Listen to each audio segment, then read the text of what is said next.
Hi friends, అందరూ ఎలా ఉన్నారు? ఇప్పుడైతే దూద్సాగర్ లో మేము మొత్తం మీద నుంచి వచ్చే వాటర్ అంతా చూసి ఫోటోలు వీడియోస్ అన్ని తీసుకున్నాము. మార్నింగ్ బ్రేక్ఫాస్ట్ తిని వెళ్ళాము. ఇప్పుడు మధ్యాహ్నం అయిపోయింది.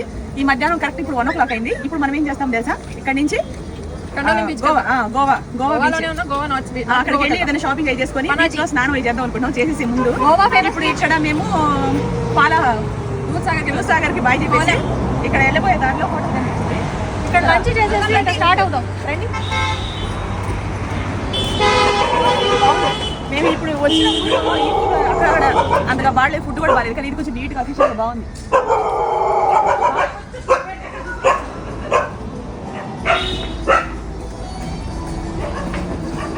రండి రండి రండి. ఎంత బాగుందో, శుభ్రంగా ఉంది. ఫస్ట్ ఫుడ్ ఎలా ఉంటుందో చూసి చెప్తాను. ఓకేనా? చాలా బాగుంది. హలో ఫ్రెండ్స్, ఇక్కడ చాలా దూరం నుంచి తిరిగి వచ్చిన తర్వాత మాకు ఒక హోటల్ అనేది మంచిది దొరికింది. లోపల చూస్తే ఇందులో మందులు కూడా ఉన్నాయి, బార్ అవన్నీ అనుకుంటా, అంటే బీర్ బాటిల్స్ అవన్నీ ఉన్నాయి. ఫుడ్ అయితే veg food, non veg food 2 దొరుకుతున్నాయి. కాకపోతే ఇక్కడ మందు కొట్టడానికే కాదు, మామూలుగా భోజనం చేయడానికి కూడా వస్తారంట. మనకు తెలియదు.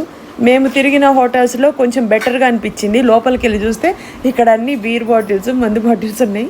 సో మేమైతే భోజనం చేసేసి ఇక బయటకు వచ్చేసాం. చాయిస్ అనేది ఒక్కొక్కరిది ఒక్కోలా ఉంటుంది కదండి. అక్కడున్న వాతావరణానికి గోవా వెళ్ళే వాళ్ళు ఏమన్నా మందులు కొడతారేమో తెలియదు. మాకైతే భోజనం చాలా మంచిగా దొరికింది. ఎవరైనా సరే ఇంకా ఆ రూట్లో వెళ్ళేవాళ్ళు అది బెటర్గా అనిపించింది. నేచర్ మధ్యలో ఒక హోటల్, గార్డెన్, ఇవంతా మంచిగా అనిపించింది.